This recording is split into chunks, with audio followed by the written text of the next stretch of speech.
নমস্কাৰ everyone all competitive exam চেনেলত আপোনাৰ সকলোক জনাইছি স্বাগতম।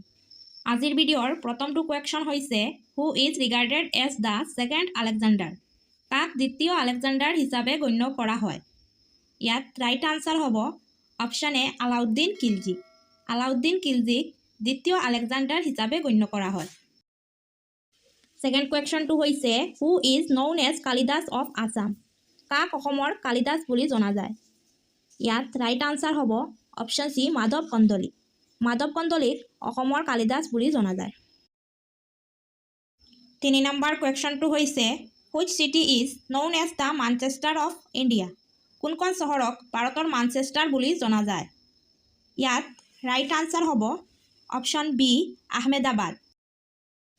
নেক্সট কুৱেশ্যনটো হৈছে Mahamrityunjay temple is situated in. Mahamrityunjay মন্দিৰ ক'ত অৱস্থিত?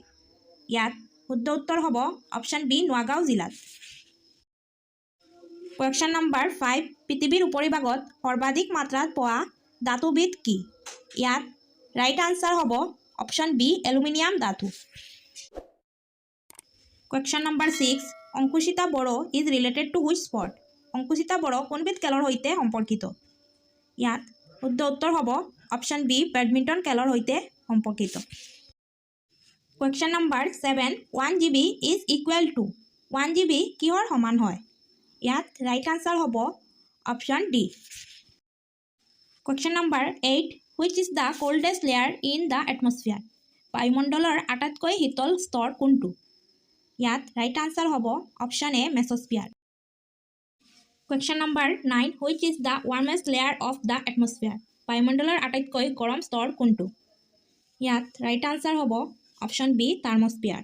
বায়ুমণ্ডলৰ আটাইতকৈ গৰম স্তৰটো হ'ল থাৰ্মস্ফিয়াৰ। নেক্সট কুৱেশ্যনটো হৈছে which one of the following states ৰিচিভছ flood and winter months. নিম্নলিখিত কোনখন ৰাজ্যত শীতৰ মাহত বানপানী হয়? ইয়াত ৰাইট আনচাৰ হ'ব option D Tamil Nadu. Question number 11 which disease is caused by the বেৰিঅলা virus. বেৰিঅলা ভাইৰাছৰ ফলত কোনটো ৰোগ হয়? ইয়াত শুদ্ধ উত্তৰ হ'ব অপশ্যন চি বসন্ত ৰোগ হয়। নেক্সট কুৱেশ্যন হৈছে who was the first person to translate Borgeet into English. বৰগীতক ইংৰাজীলৈ অনুবাদ কৰা প্ৰথম ব্যক্তি কোন আছিল? ইয়াত ৰাইট আনচাৰ হ'ব অপশ্যন বি বাণীকান্ত কাকতি। এতিয়া আহিছোঁ আমি তাৰ পিছৰটো কুৱেশ্যন লয় which of the following newspaper had been edited by Gandhi. নিম্নলিখিত কোনখন বাতৰি কাকত গান্ধীয়ে সম্পাদন কৰিছিল? ইয়াত ৰাইট আনচাৰ হ'ব অপশ্যন এ নৱজীৱন। নেক্সট কুৱেশ্যনটো হৈছে the member of Rajya Sabha R elected for a term of. ৰাজ্যসভাৰ সদস্যসকল কিমান বছৰৰ কাৰ্যকালৰ বাবে নিৰ্বাচিত হয়? ইয়াত ৰাইট আনচাৰ হ'ব অপশ্যন ডি 6 ইয়াৰ। 6 বছৰৰ বাবে নিৰ্বাচিত হয়। পিছৰটো কুৱেশ্যন হৈছে which Assamese writer is also' known as বকুল বনৰ কবি। কোনগৰাকী অসমীয়া লেখকক বকুল বনৰ কবি বুলিও জনা যায়? ইয়াত শুদ্ধ উত্তৰ হ'ব অপশ্যন ডি আনন্দচন্দ্ৰ বৰুৱা।